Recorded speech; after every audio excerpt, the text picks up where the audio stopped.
नमस्कार, JEE talks में आपका स्वागत है। मैं हूं आपके साथ जय। अभी हम मौजूद है झगड़िया जीआईडीसी में। क्यों मौजूद है ये खास बात है।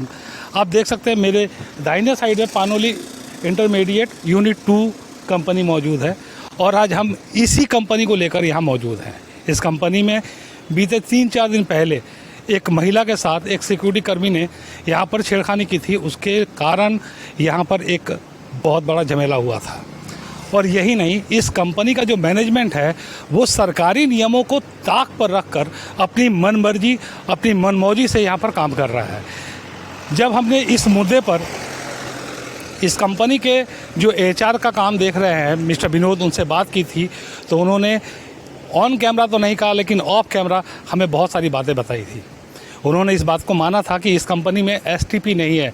अब सवाल ये है कि अगर कंपनी में एसटीपी नहीं है तो यहाँ पर किस तरीके से यहाँ पर परमिशन दिया गया है और यहाँ पर काम किया जा रहा है, क्योंकि जो वेस्टेज वाटर होता है केमिकल का वो एसटीबी उसका रीडिंग लेती है, तो बिना रीडिंग का वो कैसे पानी निकाला जा रहा है। जब हमने ये सवाल पूछा तो उन्होंने कहा कि जो पूरा पानी है वो झगड़िया से नगर निगम की गाड़ी आती है या पंचायत से गाड़ी आती है, उस गाड़ी में उस पानी को भेजा जाता है। तो वो पानी आखिर जाता कहाँ है और क्या जो झगड़िया तालुका पंचायत है वो उस पानी का कहीं इस्तेमाल कर रहा है, वो पानी जा कहाँ रहा है, क्योंकि वो पानी ख़तरनाक है और बहुत ही ख़तरनाक पानी है।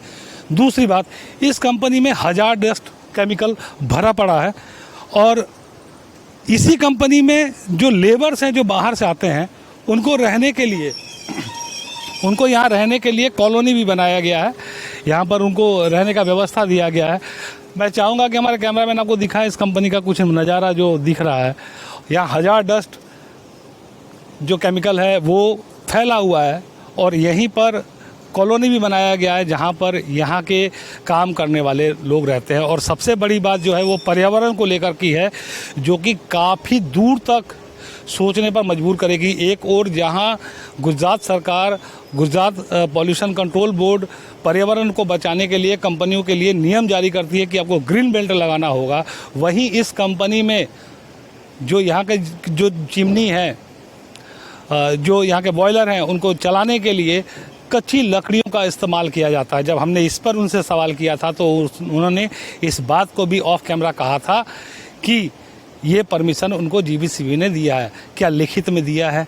और जीबीसीबी ये परमिशन आखिर दे भी सकती है तो कैसे दे सकती है, क्योंकि यहाँ पर कहीं ना कहीं पर्यावरण का नुकसान तो हो रहा है, क्योंकि जिस मात्रा में लकड़ियों का ज़रूरत पड़ेगा एक फर्नेस को चलाने के लिए, बॉयलर को चलाने के लिए, वो मात्रा बहुत ज़्यादा होगी। तो क्या पर्यावरण को नुकसान करके इस कंपनी में फर्नेस और बॉयलर को चलाया जा रहा है? ये तमाम बातें हैं। इसके अलावा यहाँ पर महिलाओं के लिए इस कंपनी को में जो काम करती हैं, चाहे वो स्वीपर हो चाहे वो लेबर हो, कोई भी अलग से चेंजिंग रूम नहीं है।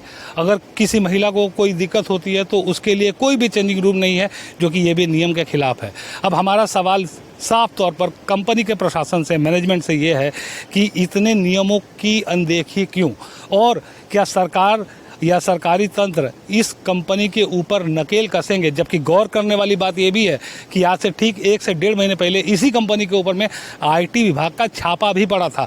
यानी अगर आप कुल दायरा देखेंगे तो 1.5 महीने के अंदर इस कंपनी में 4 से 5 जो अभी हम आपको बता रहे हैं, ये जो घटनाएं हैं वो कहीं ना कहीं कंपनी के नेगेटिविटी को दिखा रही है।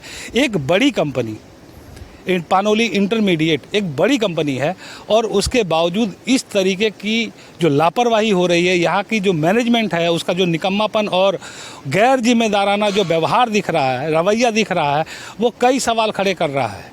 और साथ में ये सबसे बड़ा सवाल खड़ा कर रहा है, क्या जीबीसीबी बोर्ड इनके साथ मिला हुआ है और क्या इनका जो वेस्टेज वाटर है वो सच में यहाँ के जो पंचायत तालुका है या नगर निगम, वहाँ पर इस पानी को लेके जाया जा रहा है। जैसे कि मिस्टर विनोद जो कि यहाँ एचआर देखते हैं, उन्होंने कहा और साथ में उन्होंने ये भी कहा कि आपको जो करना है कर लीजिए। यानी कि एक तरीके से वो इस बात को मान भी रहे हैं और ये भी मान रहे हैं कि उनका कोई कुछ बिगाड़ नहीं सकता है, सरकार उनके ऊपर कोई भी एक्शन नहीं ले सकती है, कोई भी सरकारी तंत्र उनके खिलाफ कोई एक्शन नहीं ले सकता है।